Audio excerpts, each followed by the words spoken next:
This is the IFF TV podcast. Hello, welcome to Irish Football Fan TV. This is the player ratings. I'm just going to run through them very, very quick. I'm not going to make this too long because it's absolutely Baltic. I have them typed up here actually. So I'm going to go Bazunu in goal. I'm going to give him a 7. He was a bit shaky towards the start of the game. There was one sloppy pass. I'm going to say that was probably Josh Cullen's fault with that pass. If he stepped across, he gets that ball. But anyway, nothing happened from that. And there was one where he it looked like he kind of fumbled it, but anyway, it was from a cross. But look, it didn't go in, so that's all that matters. I think we relied on him at times when it was 1-0. I don't think he could have done much about the goal from what I've seen from the replay. I don't think it was his fault. So yeah, I think I'm going to give him a 7. The back three, I thought Darragh O'Shea actually had a really good game. I gave him a 7. Obviously, look, people are going, why are you giving high ratings in a game in which we lost? But we lost the game quite late on, and it was a close scoring game. It wasn't like it was a 4-0 loss. I thought he was quite good. He got us going on the ball. Defensively, he was winning everything like a warrior, like he normally does. Yeah, I just thought he was really good. I thought he was the standout of the back three. Not that the back three were bad. I haven't seen the goal back properly to look in terms of John Egan's mistake. I saw it was a mistake according to some people, and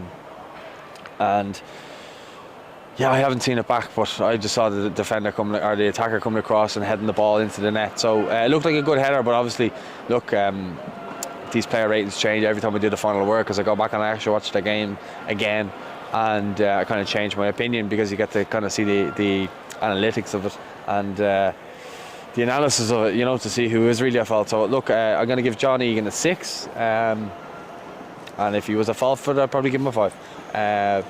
But again, I didn't think, as an overall, I didn't think he was that bad. Nathan Collins a 6.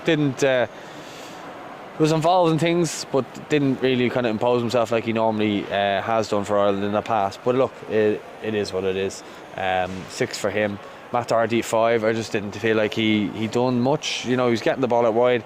His crosses were taking too long. His crosses weren't really reaching anybody, and I felt as though there were times where he was just delaying on the ball. So I'm going to give him a 5. I don't really have to go into too much detail on all these ratings. I hope. I hope you aren't going mad. I actually thought O'Dowda had a good game. I'll give him a 6.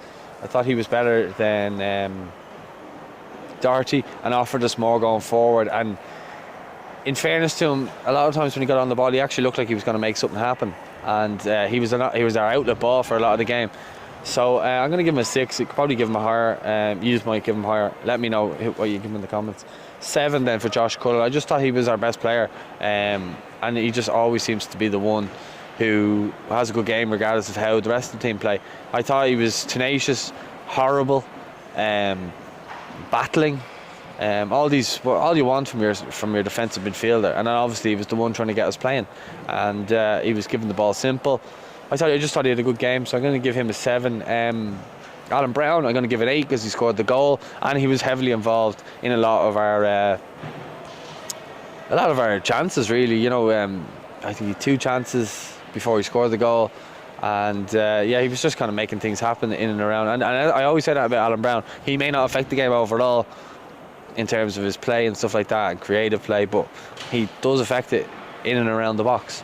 And he gets the goal. It was a deserved equaliser at the time. So he got that. And then Jason Malumbi, I gave him a 6. Wasn't bad, wasn't great either, but he just had an average game. So I'll give him a 6. Then I'd move it on. Obafemi, I think, had his worst game for Ireland. Definitely his worst start.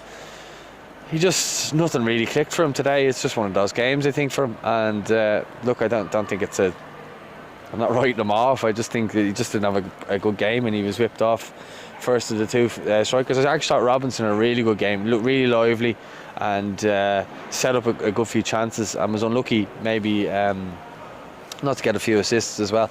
I thought he had a really good game, and he was just constant threat throughout the whole game for us when he was on the pitch. And he was the only one who looked actually like he was going to make something happen, and it turned out to be Alan Browne who did. But anyway, then the subs, Robbie Brady out NA, I wouldn't give him anything. Ogbene didn't really do anything when he came on either. Evan Ferguson wasn't on long enough, and Hendrick wasn't on long enough. So yeah, they're my player ratings. Let us know your thoughts in the comments. Don't forget to like the video. Don't forget to subscribe as well if you're new. And let us know what your feelings are. I'll speak to you soon. Take care.